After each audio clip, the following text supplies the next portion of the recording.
Crystal Jade. Good evening. Let me introduce myself first. I am Marjan NG from BAL2B. And one of the requirements for our subject in ELS 203 is an interview with different people from different ages. And with this, thank you for participating with this interview and know that your participation is highly appreciated. And rest assured that all the informations, all your answers, and this video will be uploaded privately, and this interview is for educational purposes only. So, are you ready? Yes. Okay, let's proceed for our first question. For number 1, in your opinion, how are the lifestyle of the younger generation different from the older generation? Well, in my opinion, the difference between the lifestyle of younger generation and the older generation is that the younger generation is more focused on social media, technologies, and they eat unhealthy foods and they are not disciplined with their parents. Well, on the other hand, the older generation, they believe in traditions, culture, and they are more disciplined and they eat healthy foods. Okay, thank you. Number 2 na. Our next question is that, how has technology influenced the values and beliefs of young people compared to the older generation? Technology has played a significant role in shaping the values, beliefs, and behaviors of young people, leading to a generation gap with older generations who grew in a less digitally connected world. Okay, thank you. Okay, for our last question, how do communication advancement and social media affect how people of different ages see the world? Communication advancements and social media impact how people of different ages see the world by influencing their access to information, exposure to diverse perspectives, identity formation, community engagement, and social activism. Okay, so Crystal Jade, that's all. Thank you for participation and God bless. Good day, ma'am. Let me introduce myself first. I am Marjan Anji from BAL2B. One of our requirements for our subject in ALS 223 is an interview with different people from different ages. And with this, thank you for participating with this interview and know that your participation is highly appreciated. And rest assured that all the informations, your answers, and this video will be uploaded privately, and this interview is for educational purposes only. Are you ready? Yes. Okay, ma'am. For our first question, in your opinion, how are the lifestyle of the younger generation different from the older generation? Okay. So the lifestyles of the younger generations differ significantly from that of the older generation in several key aspects.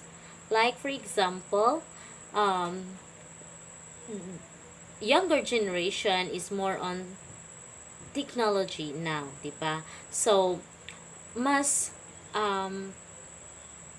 iraging papahalagahan na like mga cellphones, they are focusing na lahit mga computers, unlike before na an older generation is that they are using Telegram and nagsusurat laharan letter para ira mga loved ones. And then in terms of culture, the younger generations parang nawawara na an aton culture nga supposed to be kailangan naton padayon until now, like for example using magagandang salita like opo at po. Ngayon parang hindi na natin nakikita yan kasi parang nakikita natin na walang disiplina na ang mga younger generation, unlike before na kahit mayroon silang kahit for example may mga bisita ang mga magulang nila, sila ay respeto talaga nila ang mga at mataas ang kanilang mga respeto sa mga tao na napapaligid sa kanila. And then, mayroon pa, the younger generation, they are using uniqueness, di ba? Uniqueness kay in terms of ada na rahi TikTok, Yes. and mga lifestyle hanuna, they are wearing diri haglipot na mga short, and now pakitang dibdib na, pakitang puwet. So, 'di ba? Totoo naman na nakikita natin ngayon na ang mga generation natin ngayon sa mga bata ay parang na winawala na nila ang ating culture na dapat natin pahalagahan until now. Okay. So, thank you, ma'am, for that question. Let's proceed to our second question. Okay, for our next question is that how has technology influenced the values and beliefs of young people compared to the older generation? Okay, so technology has a great influence or impact the values and beliefs of younger people compared to the older generation because it has shaped their values of the young people by promoting global awareness and inclusivity, whereas older generations may have more traditional beliefs influenced by their upbringing. Okay. For our last question, how do communication advancements and social media affect how people of different ages see the world? Communication advancements and the pervasive influence of social media have profoundly altered how people of different ages perceive the world. For younger generation who have grown up with instant access to informational and global connectivity through platforms like TikTok, Instagram, of course my Twitter, and the world appears interconnected and nagiging dynamic kaya. So, they often prioritize digital interactions and virtual communities, which shaped their perspectives on diversity and social issues, and also global events. So, in contrast, older generations who experienced life before na waray internet, so they cannot access easily, may they view this technological change with caution. So, valuing traditional forms of communication and placing greater emphasis on face-to-face interactions and local communities. Communities. So, however, both groups are affected by the rapid dissemination on news and opinions online, which can amplify certain viewpoint and shape collective attitudes towards politics, culture, and societal norms. So, ultimately, while communications advancements, and social media bridge general gaps in some respects. They also they also contribute to distinct worldviews shaped by individual experiences and technology literacy.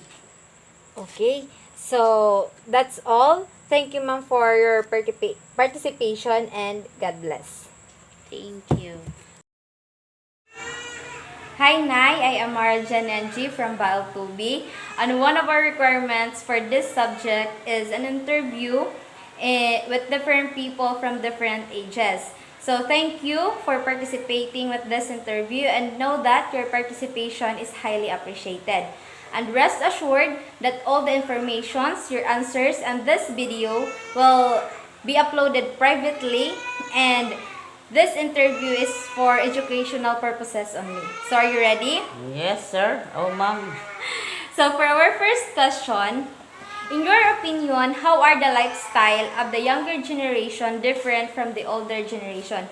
Ano ang pagkakaibahan mga lifestyle han mga kabataan han hadi kontra han kabataan niya na? Number one. Ang kakaibahan lang kay anhan to nga kapanahonan bagat kikita nimo nga ang mga tao respetado na panhirap pagkukuan mga minhit labi na kun alas 6 nangangamin. Tapos ang ikaduha pagkuan ton nga bagat bagalat tanga in mga hadtong kapanahonan kay kumadto ka nga ni hasawang dire mga kuan nga mga pagkatawo di sugad diyan nga mga social at mga tao hadto nga panahon di ka pwedeng mag-short haglabat imba haglabat imong panunulot dakong kaibahan kay hastayahan niya na kaya na kuang ka social na mga social at mga tao naka-short lang waray pakialam mga postura at mga bado tapos kati makuan ito mga waray na mga modo ba waray respect at mga kag-anak nalalakat lang kung ano di nagpapasabot nasabtan mo na la at tunahitong mga saragyaw kuan lakat-lakat waray lang kuan bagat ko lang hin pagkuan hin pag-respect hin mo kulang pag-respect isig katao nga labi na nanay. So amo nagkakaiba niya nga hatong hanya nga hadto kay nadto. Oo, gad baga kasigon bagat tanga pero bagat nakikita mo nga bagan diri hira bagan nagpupugong diri ba nakokontrol ba nira nga napakontrol nila mga anak nira sugad yan nga din napakontrol. Okay. So, thank you. And ato ni kaduhang question, how has technology influenced the values and beliefs of young people compared to the older generation?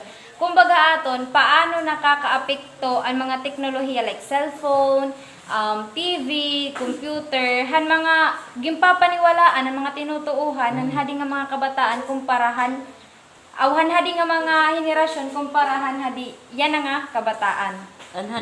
An nakakaupay na nga panahon an di rin nakakaupay nga panahon kay waray man mga TV waray cellphone kung ano nananabuhang kalibutan di rin nasasabtan di ka nakasabot kung may bagyo or waray ka sa kalibutan kung ano mga nanihinabuha kalibutan ng mga krimen asya na mas maupay nga ada na may TV may cellphone na kay kung ano ang mga balita nakakasabot ka di rin parang hato nga panahon nga tulad ka bukira na waray nababaruan anya na damo mas dako gud an kuan kun gagamiton dahil maupay mga cellphone dir gamiton hit mga pinadlas kahit usahay it mga gadget ginagamit dira hindi rin maupay nga pamaraagi labi na itong mga uyab-uyab pera laka dis nag-aasawa tungod dito ang resulta nagbubublag ang resulta dir nagkakasya kay direktahay man di pron hato nga panahon nangunguyab gani kung ko ano yung batasan niya na tungkol ng mga cellphone urog ang nagbubublag kay di man maaraman mga batasan ng kada usa. Thank you for that brief explanation. For our last question, and atong pinaka-last question, how do communication advancement and social media affect how people of different ages see the world? Kung baga, paano nakakaapekto ang mga social media han pagkita han mga tawo from different ages, like an iyo pagkita, an amon pagkita, paano nakakaapekto ang social media? Siya, ang social media, nakakaupay ito, hira kay, number one, hira nakakasabot ang mga panahon, ang mga balita, ang maupay ng maraw, hira number one nakakabaro. Kung waray ito hira, waray liwat kita nababaruan. Ang hato nga panahon, waray gudman talaga nababaruan, salit. Mga tao, bagat tanga, hindi kaya waray man maaral, waray aral na natin ang mga media. Yan na, kay bagan, hira gud yung pupukusan ang mga kunhan mga media. Salit italiwat nga bisan hanin kita huron, nakakabaro kita pinagin mga cellphone o radyo o TV. So kaditon, kada kong kaupayan nito mga media. So, amulad tunay, damo salamat ngan. God bless sa inyo.